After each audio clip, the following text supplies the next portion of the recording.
Welcome to the Mobile Home Park Mastery Podcast, where you will learn how to identify, evaluate, negotiate, perform due diligence on, finance, turn around, and operate mobile home parks. And now, here is your host, the fifth largest mobile home park owner in the United States, Frank Rolfe. So you think you know mobile home park residents because you see them on TV, you watch them in a movie. You think your stereotype is pretty accurate. Well, I'm going to give you 5 vignettes of people that I know in mobile home parks, different properties that we own, that are, you would say, out of the norm, but in fact are pretty mainstream. This is Frank Rolfe, the Mobile Home Park Mastery podcast series. We're going to be talking about interesting characters in mobile home parks. And you're going to find there's a very wide diversity of people who live in mobile home parks. It's not in any way what you think most people are like that live in mobile home parks simply from what you see in the U.S. media. The first one is a manager that I had in a mobile home park. Her name was Shirley. Now, Shirley, most people do not know, was in fact the Marlboro girl of the 1950s. Now, Marlboro cigarettes, as we all know, were a very big deal back pretty much during the war and post-World War II. And as a result, it was one of America's top brands. And your top model of that era would be the person who represents the brand of Marlboro. Marlboro typically featured in its advertisements a model, typically in some kind of Western apparel, smoking the cigarette. And in this case, that person was Shirley. Shirley, in fact, would have been one of the supermodels of the 1940s and 50s. Now she resided in retirement in our mobile home park in Grapevine. Never even discussed the fact. The only reason I know it is I saw the painting in her living room of her back in that era as the Marlboro girl and asked if that was her, and she said yes, it was.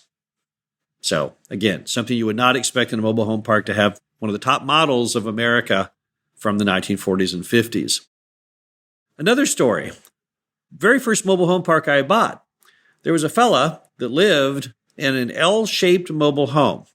He had taken a single wide, and then he had grafted it on to another single wide in an L shape.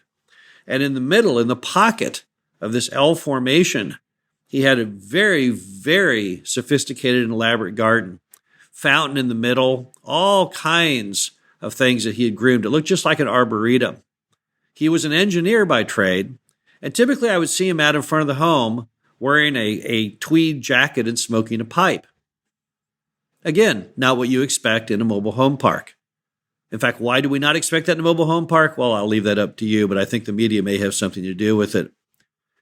He was basically had moved into the mobile home park at the time the park was new, back in the 50s.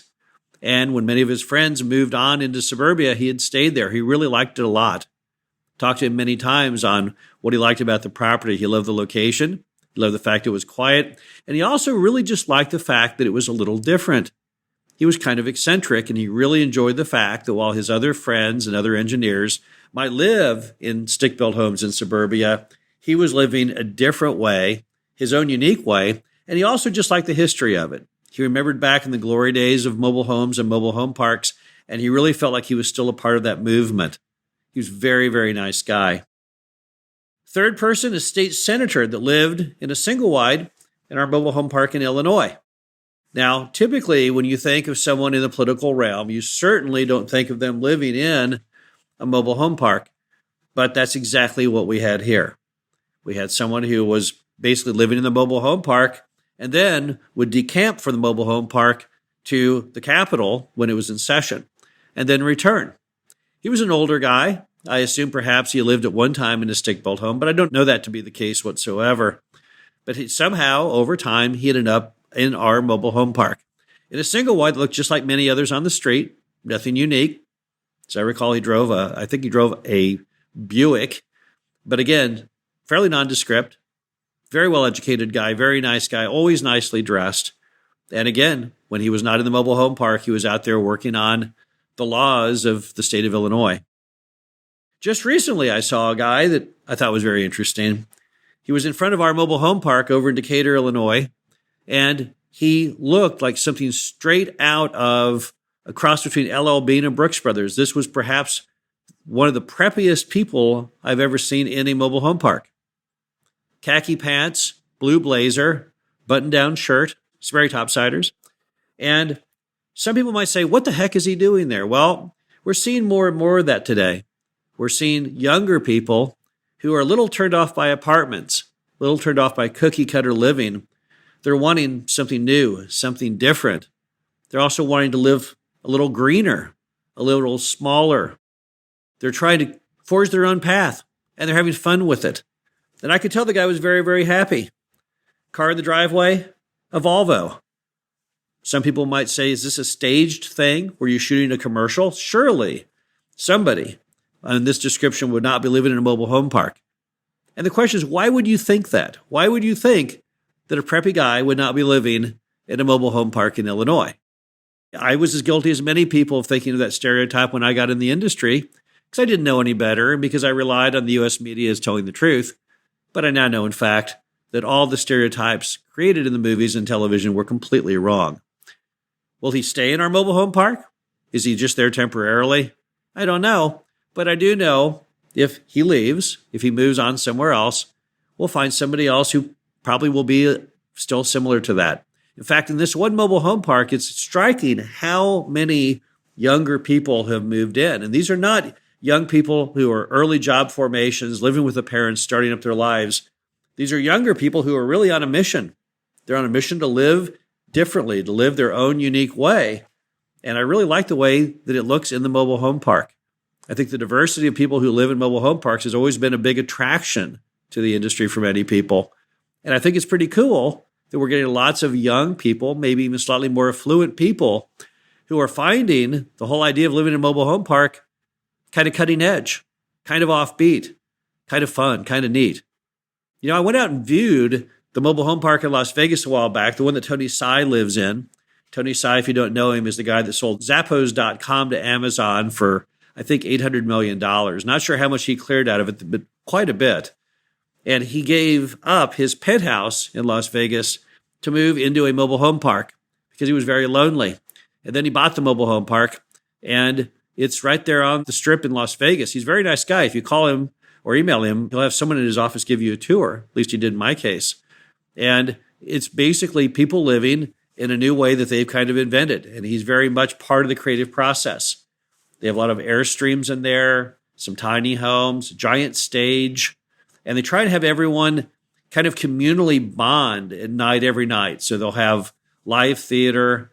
They'll have outdoor barbecues and things. They play ping pong. They have outdoor pool tables, all kinds of things. But the goal is social interaction. So again, it's people you would not typically expect to be living in a mobile home park, that's for sure. Certainly not somebody who's got over $100 million of net worth. But nevertheless, it's kind of a trend. And I think this preppy guy at our park in Decatur kind of represented the very cutting edge of that trend. Finally, we had a resident in our mobile home park in Missouri. This guy, and I don't follow country western music, and so I'm no expert on it, but I could tell from the photos he definitely was a part of the legend of country western music. He, in fact, was married to our manager there. And all over the home were black and white photographs of him playing with many, many country western stars. Merle Haggard, all these different people that I don't personally know because I'm not a big follower of country music, but he was playing with all of them, all the big acts. Some of the photos were signed, some were not. And that's what he did his entire life. He was a professional country western musician who traveled America with all the leading bands. I think he was a guitarist.